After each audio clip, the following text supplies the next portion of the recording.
आज की वीडियो में हम समझेंगे मुस्लिम लॉ से ही एक और इम्पोर्टेंट कॉन्सेप्ट हक शुफा को। बहुत ही इम्पोर्टेंट कॉन्सेप्ट है, इसको बहुत अच्छे से समझेंगे तो वीडियो के लास्ट तक बने रहिएगा। इसके अलावा हम एक केस लॉ भी डिस्कस करेंगे। हक शुफा का जो कॉन्सेप्ट है वो मुस्लिम लॉ में एक बहुत ही डिफ़िकल्ट कॉन्सेप्ट माना जाता है। ज़्यादातर स्टूडेंट की समझ में इसका मीनिंग ही समझ पे नहीं आता, तो आज की वीडियो में हम इसको बहुत ही सिंपल तरीके से समझेंगे। हक शुफा के कॉन्सेप्ट को मुस्लिम लॉ में ऐड किया गया और ये बहुत ही इम्पॉर्टेंट कॉन्सेप्ट है। ये यही कहता है कि आप किसी अजनबी को अपनी प्रॉपर्टी बेचने या देने से पहले अपने किसी जानकार, किसी सहयोगी या किसी पड़ोसी को दीजिए। तो हक शुफा का मतलब यही होता है कि अगर आप अपनी प्रॉपर्टी बेच रहे हैं या आप अपनी प्रॉपर्टी बेचना चाहते हैं तो आप अब क्या करो, सबसे पहले अपने जानकार से पूछो, जिसको आप जानते हो, अपने सहयोगी से पूछो या जो आपके पड़ोस में रहता है आप उससे पूछो कि कहीं वो तो आपकी जो प्रॉपर्टी है जो आप बेच रहे हो उसको खरीदना नहीं चाहते। तो अगर हम बात करें प्रियम्पशन की, इंग्लिश में इसको बोलते हैं प्रियम्पशन और हिंदी में बोलते हैं हक शुफा। तो अगर हम इसकी बात करते हैं तो इसकी जो ओरिजिन हुआ था ये ब्रिटिश काल के टाइम से ही हो गया था। जो विलेज कम्युनिटी हुआ करती थी, जो ग्राम समुदाय पहले हुआ करता था, वहीं से इसका ओरिजिन हुआ। लेकिन जैसे जैसे इंडिया में धीरे धीरे डेवलपमेंट होता गया तो वहाँ पर धीरे धीरे इसका विस्तार हो गया हक शुफा का। और क्योंकि ये मुस्लिम लॉ का कॉन्सेप्ट है तो मुस्लिम लॉ में ही अप्लाई होता है। इसका विस्तार धीरे धीरे होता चला गया और कुछ स्टेट्स में ऐसा होने लगा कि कुछ राज्यों ने अपने अपने यहाँ पर कुछ कानून बना लिए, कुछ एक्ट पर पास कर दिए और हक शुफा का अधिकार भी दे दिया गया। अब हम बात करते हैं इसके उद्देश्य की। अर्थ तो हम इसका अभी जान लेंगे, बट इसका उद्देश्य ज़रा और समझ लो। तो इसका पर्पस क्या होता है? तो हक शुफा का उद्देश्य ये होता है कि ये जो अधिकार है ये उन सुविधाओं और मतलब जो भी असुविधा होती है लोगों को और जो कठिनाइयाँ, जो परेशानी होती हैं, मतलब अगर आपके पड़ोस में मान लीजिए कोई अजनबी आके रहने लगे और उसके किसी काम से आपको दिक्कत आने लगे, तो उन कठिनाइयों और उन असुविधाओं को दूर करने के लिए ही इस कॉन्सेप्ट को डाला गया है। ये उन कठिनाइयों को दूर करता है और उससे हमें बचाता है। जैसे कि अगर आप किसी अजनबी को या जैसे मान लो कोई कोओनर है ना, कोई प्रॉपर्टी है उसका कोओनर है, अब उसके रहने से आपको दिक्कत होगी, कोई अजनबी आपके पड़ोस में आ जाए तो आपके पड़ोस में जो कोई ऐसा अजनबी व्यक्ति आ जाएगा जिससे आपके परिवार को भी दिक्कत हो सकती है। तो शुफा का अधिकार केवल हमें यही ध्यान में रखना है कि एक ऐसा कॉन्सेप्ट है जो हमें ये बताता है कि आप अगर अपनी प्रॉपर्टी बेचना चाहते हो तो आप पहले अपने पड़ोसी, अपने सहयोगियों से पूछिए, बाद में जाइए आप किसी स्ट्रेंजर के पास। बस यही इसका कॉन्सेप्ट है। अब अगर हम इसके मीनिंग की बात करें तो अरबी में ही इसको शुफा कहते हैं। ये जो हक शुफा वर्ड है ये एक अरबी वर्ड है और इसका मतलब होता है जोड़ना, मतलब दो चीज़ों को आपस में जोड़ना। अब यहाँ पर हक शुफा को समझने के बाद मैंने आपसे कहा था कि मैं केस लॉ डिस्कस करूँगी। तो केस लॉ जो है वो है गोविंद दयाल वर्सेस इनायतुल्लाह 1885 का केस है। इस मामले में कोर्ट ने ये कहा था, बल्कि जस्टिस महमूद थे इसमें, अगर आप चाहें तो नोट कर सकते हैं। जस्टिस महमूद ने कहा था कि शुफा जो होता है, जो हक शुफा होता है, जो मुस्लिम लॉ में इसका कॉन्सेप्ट है, वो किसी इमूवेबल प्रॉपर्टी यानी कि अचल संपत्ति। अब अचल संपत्ति क्या होती है? अचल संपत्ति वो होती है जिसको आप एक जगह से दूसरी जगह पे मूव नहीं कर सकते। जैसे कि घर है, ज़मीन है, आप इसको मूव कर सकते हो एक जगह से दूसरी जगह पे? नहीं। तो ये किसी अचल संपत्ति के शांतिपूर्ण उपभोग के लिए, मतलब आप उसका शांतिपूर्ण तरीके से यूज़ करो उसको, और इस अचल संपत्ति के स्वामी का अपनी प्रॉपर्टी के अलावा किसी दूसरे के पास जो आप इमूवेबल प्रॉपर्टी है उस पर उन्हीं रेस्ट्रिक्शनों पर, उन्हीं निर्बंधनों पर जिस पर वो किसी दूसरे व्यक्ति को बेच रहा है, उसका मालिकाना कब्जा पाने का अधिकार है। अब देखो कैसे, आपके पास कोई इमूवेबल प्रॉपर्टी है, आपके पास घर है, अब आप उसे बेचना चाहते हो, तो आप क्या करोगे? सबसे पहले अपने पड़ोसी से पूछोगे, अपने जानकारों से पूछोगे, और किससे पूछोगे? जो आपके आसपास रहता हो, ताकि कोई अजनबी, कोई स्ट्रेंजर आके आपके मोहल्ले में या आपके आसपास ना बस जाए। तो उसी को कहते हैं हक शुफा। तो सिंपली यहाँ पे इस केस में जस्टिस महमूद ने हक शुफा को एक सिंपली तरीके से डिफाइन करने की कोशिश की है कि बेसिकली हक शुफा कहते किसे हैं। हक शुफा से रिलेटेड एक और इम्पॉर्टेंट बात ये है कि शुफा का अधिकार आपको केवल ऐसी प्रॉपर्टी पे होता है जिसे या तो सेल किया जा सकता है, मतलब बेचा जा सकता है, या एक्सचेंज यानी कि विनिमय उसका किया जा सकता है। आपको अगर बदले में उसके कुछ मिल रहा है तो ही आप ऐसी प्रॉपर्टी का हक शुफा कर सकते हो। लेकिन कौन कौन सी चीज़ों पर शुफा का अधिकार लागू नहीं होता? जैसे कि मुस्लिमों के हिसाब से अगर हम देखें तो हिबा, हिबा को क्या कहते हैं मुस्लिमों में? दान, है ना। दान को ही तो हिबा कहते हैं मुस्लिम विधि में। हम बहुत अच्छे से हिबा को समझ चुके हैं एक अलग से वीडियो में।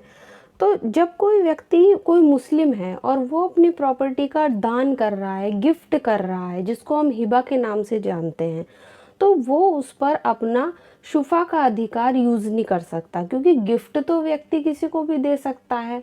ज़रूरी नहीं कि वो अपने जानकार को ही दे, अपने सहयोगी को ही दे, है ना। इसी तरीके से दूसरी चीज़ है वफ़। मुस्लिमों में एक वफ़ का भी कॉन्सेप्ट है। वफ़ क्या होता है? जब आप अपनी पूरी की पूरी प्रॉपर्टी, या मान लो उसका कुछ भाग आप क्या कर रहे हो, आप गॉड को देना चाह रहे हो, या कोई मुस्लिम है वो अल्लाह को पूरी की पूरी अपनी प्रॉपर्टी समर्पित करना चाह रहा है, तो उसका जो ओनरशिप होगी, उसका जो स्वामित्व होगा, वो उस व्यक्ति के पास से हटकर गॉड में चला जाएगा। तो यहाँ पर अगर कोई व्यक्ति वफ़ कर रहा है तो उस पर भी शुफा का अधिकार लागू नहीं होगा। तो कहने का मतलब ये है सिंपल वर्ड में कि जो शुफा का अधिकार है वो केवल ऐसी प्रॉपर्टी का ही आप कर सकते हो शुफा जिसको आप या तो बेच सकते हो, या फिर आपको बदले में, जिसका आप एक्सचेंज कर सकते हो, आपको बदले में कुछ मिलता है। तो बहुत सारे एग्जाम्पल है वैसे, जैसे कि हिबा मैंने आपको एग्जाम्पल के तौर पे बताया, या वफ़ भी हो सकता है इसका एक एग्जाम्पल, या लीज़, कोई व्यक्ति पट्टा कर रहा है अपनी प्रॉपर्टी का, उस पर भी होगा, और बंधक है उस पर भी लागू नहीं होगा। तो ये कुछ एग्जाम्पल्स हैं। इसके अलावा सबसे इम्पॉर्टेंट बात ये है, एक और पॉइंट मैं आपको बता दूं शुफा के बारे में, कि क्योंकि जो हक शुफा है वो मुस्लिम लॉ का कॉन्सेप्ट है, तो इसीलिए जो व्यक्ति हक शुफा कर रहा है उसका मुस्लिम होना ज़रूरी है। अब मान लो एग्जाम्पल के तौर पर ए जो है, वो ए नाम का व्यक्ति अपनी पूरी की पूरी प्रॉपर्टी मान लो बेच रहा है। अब ए जो है, जो ए है वो अपनी पूरी प्रॉपर्टी बेच रहा है, तो यहाँ पे ए का मुस्लिम होना बहुत ज़रूरी है, क्योंकि एक मुस्लिम ही तो हक शुफा कर सकता है, मुस्लिम लॉ का ही ये कॉन्सेप्ट है। अब क्योंकि वो एक स्ट्रेंजर को बेचने से तो इसमें मना कर दिया, इसमें ये कहा है हक शुफा में कि आप किसी अजनबी को अपनी प्रॉपर्टी नहीं बेच सकते।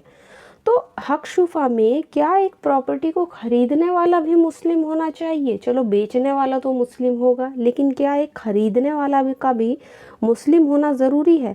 तो ये क्लियर कर दिया गया कौन से केस में कि खरीदने वाला भी मुस्लिम होना चाहिए। ये क्लियर कर दिया गया था गोविंद दयाल वर्सेस इनायतुल्लाह के केस में। इस केस में भी कोर्ट ने यही कहा कि एक नॉन मुस्लिम को भी आप अपनी प्रॉपर्टी बेच सकते हो, चाहे खरीदने वाला मुस्लिम हो या ना हो। ठीक, तो यहाँ पर कोर्ट ने ये कह दिया कि जैसे बेचने वाला हो सकता है, मुस्लिम होना ज़रूरी है बेचने वाले के लिए, लेकिन आप अगर किसी को बेच रहे हो तो आप नॉन मुस्लिम को भी बेच सकते हो। तो यहाँ पर कोर्ट ने इस चीज़ को क्लियर कर दिया। अब केवल मुस्लिम ही, क्योंकि हक शुफा का जो है वो दावा ला सकता है या प्रियम्पशन का दावा ला सकता है, तो कौन कौन इसके अंदर दावा ला सकते हैं? इसमें 3 कैटेगरी दी गई है। सबसे पहली कैटेगरी है शफ़ी शरीक। तो शुफा कौन कौन कर सकता है? शफ़ी शरीक, शफ़ी खलीद और शफ़ी ज़ार, ये इसमें 3 कैटेगरी बताई गई हैं। यहाँ पर सबसे पहले बात करेंगे शफ़ी शरीक की, जिसे इंग्लिश में बोलते हैं को शेयरर। को शेयरर, मतलब जो आपके पास प्रॉपर्टी है उसमें हिस्सा रखने वाला, जिसको हिंदी में हम सह स्वामी भी कह सकते हैं। तो संपत्ति में जो सह अंशधारी होता है, सह अंशधारी मतलब मान लो ए नाम के व्यक्ति के दो बेटे हैं, एक बी है एक सी है, दो बेटे हैं ए नाम के व्यक्ति के। अब जब ए की डेथ हो जाती है तो ए की प्रॉपर्टी दोनों भाइयों में आधी आधी बढ़ जाती है, दोनों आधे आधे मालिक हैं उस प्रॉपर्टी के।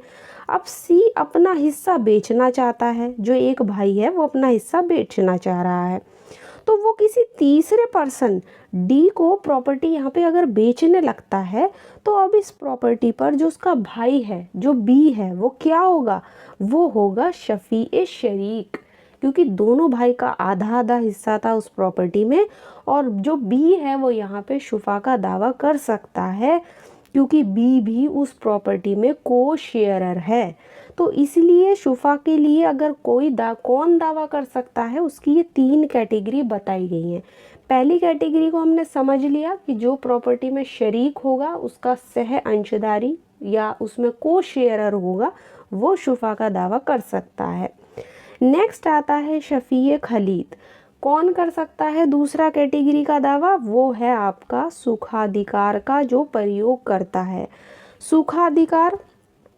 सुखाधिकार मतलब कि आप पार्टिसिपेटर हो उस प्रॉपर्टी में, है ना, आप उस पे ईजमेंट की जो ईजमेंट्री राइट होता है उसको आप यूज़ करते हो। अब इसमें देखो एक एग्जांपल देख लेते हैं।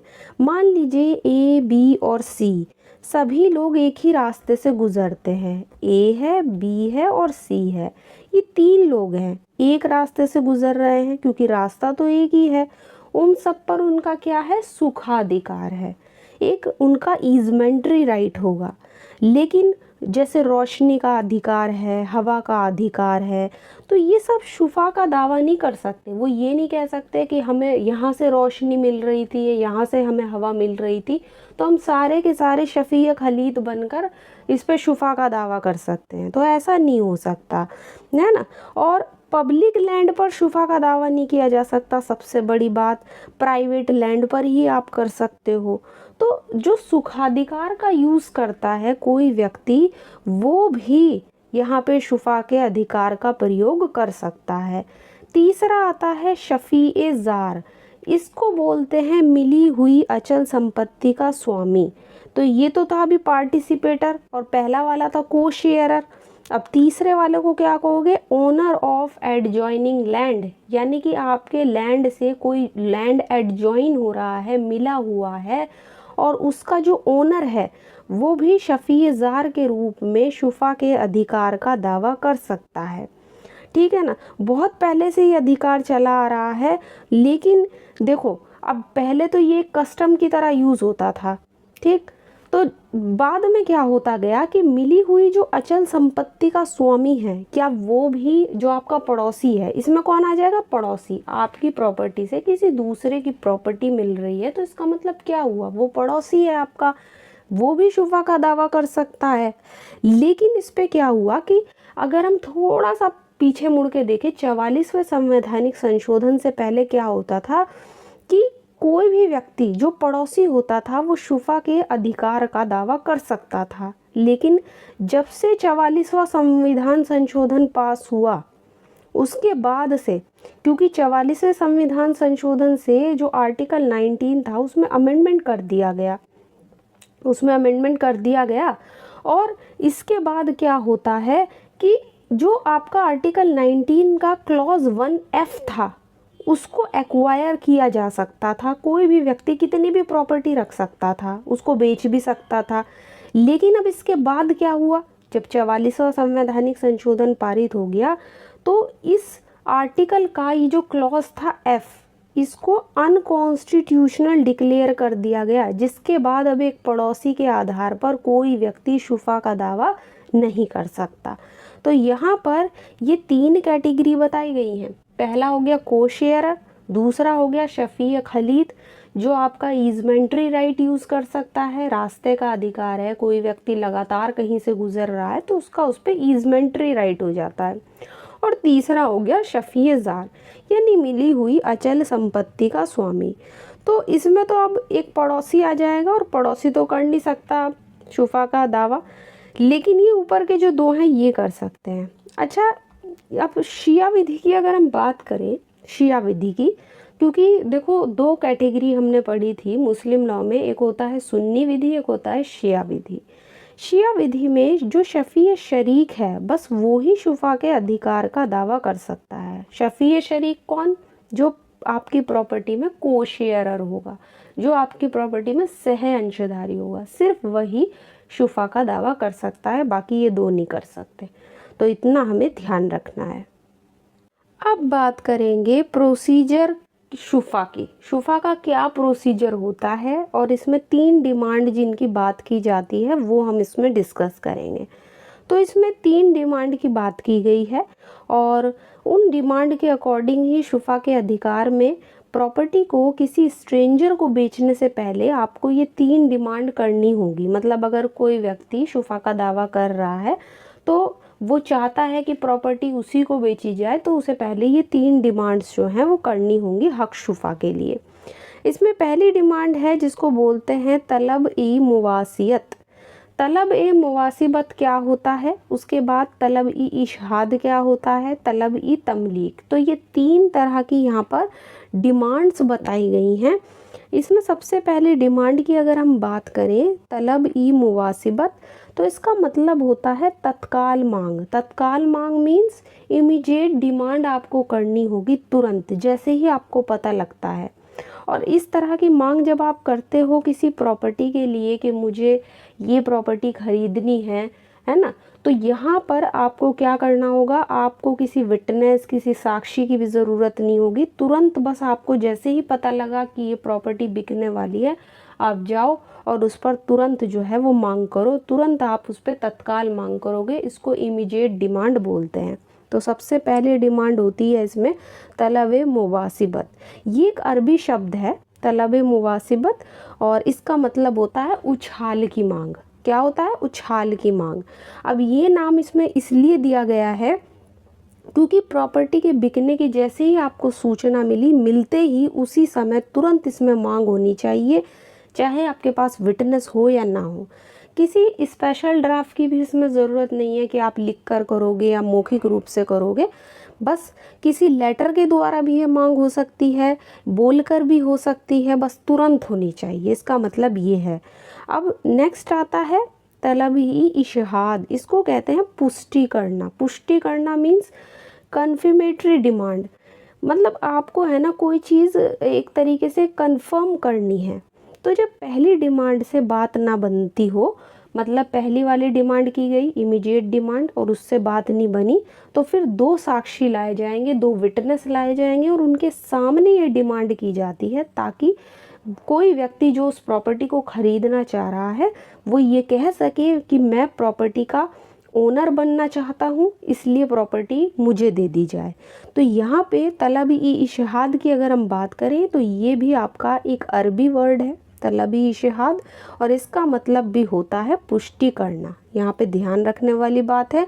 और इसमें 2 शर्तें होती हैं, मतलब कुछ शर्तें पूरी करनी होती हैं। सबसे पहली ज़रूरी शर्त ये होती है कि आप पहली मांग का हवाला दोगे। मतलब जो व्यक्ति शुफा के अधिकार के लिए आ रहा है प्रॉपर्टी को ख़रीदने के लिए, तो वो कहेगा कि मैंने पहले भी डिमांड की थी बट उस समय मेरी डिमांड को नहीं सुना गया और अब 2 विटनेस लेकर आया है वो, और 2 विटनेस लाकर वो ये कहता है कि अब मुझे ये प्रॉपर्टी चाहिए और मैं जो हूँ इस प्रॉपर्टी को लेना चाहता हूँ, मैं इसका ओनर बनना चाहता हूँ। ठीक है ना, तो यहाँ पे ये वाली बात ध्यान रखनी है। इसके अलावा तीसरी जो डिमांड होती है वो होती है तलब ई तमलीक। इसको बोलते हैं पोजेशन डिमांड। यहाँ पे आप सीधे कब्जे की मांग कर रहे हो। ठीक, तो जब फर्स्ट डिमांड सेकंड डिमांड का कोई असर ना हो, मतलब आपने फ़ौरन से इमीडिएट डिमांड की, फिर आपने कंफर्म करने के लिए एक और डिमांड की सेकंड वाली विटनेस के सामने, और पहली भी काम नहीं आई, सेकंड भी काम नहीं आई, उनका कोई असर नहीं हुआ डिमांड करने का, तो इसमें क्या होगा, आप तीसरी डिमांड करोगे। बट तीसरी डिमांड में भी विटनेस की ज़रूरत नहीं होती, सीधे जाओ केस फाइल कर सकते हैं हम। और जैसे कि मान लीजिए कोई व्यक्ति अपनी प्रॉपर्टी बेच रहा है, तो बेचने के एग्रीमेंट के 1 साल के अंदर ही यहाँ पर केस फाइल किया जा सकता है, ये ध्यान रखना है। तो यहाँ पे तलब ई तमलीक जो होता है इसमें कब्ज़े की मांग होती है ना, कब्ज़े की मांग होती है। वास्तव में अगर हम बताएं तो ये मांग नहीं होती, बल्कि शफ़ी के द्वारा जो व्यक्ति शुफा के अधिकार के अंतर्गत किसी प्रॉपर्टी को लेना चाहता है उसको अपने उस अधिकार को वो लागू कराने का इसमें एक तरीके से राइट उसको दिया गया है, वो केस फाइल कर सकता है। और यहाँ पर ये सबसे ज़रूरी बस इसमें केस ही फाइल होता है, और ये जो तलब तमलीक है ये सबसे आपकी लास्ट डिमांड होगी। तो इस तरीके से जो शुफा का प्रोसीजर होता है वो पूरा प्रोसीजर दिया गया है मुस्लिम लॉ में। और प्रोसीजर से पहले अभी हमने समझा कि कौन कौन शुफा का दावा कर सकते हैं, किन किन चीज़ों पे शुफा लागू नहीं होता, इसका मीनिंग क्या होता है, एग्जाम्पल्स के साथ हमने समझा है। तो आई होप आज की वीडियो में आपको मुस्लिम लॉ का जो हक शुफा का कॉन्सेप्ट है वो बिल्कुल अच्छे से क्लियर हो गया होगा। और आशा करती हूँ आज की वीडियो पसंद आई होगी। वीडियो अगर पसंद आई है तो इसको लाइक कर दीजिए, ज़्यादा से ज़्यादा शेयर कीजिए, और अगर चैनल पे नए हैं तो इसको सब्सक्राइब कर लीजिए।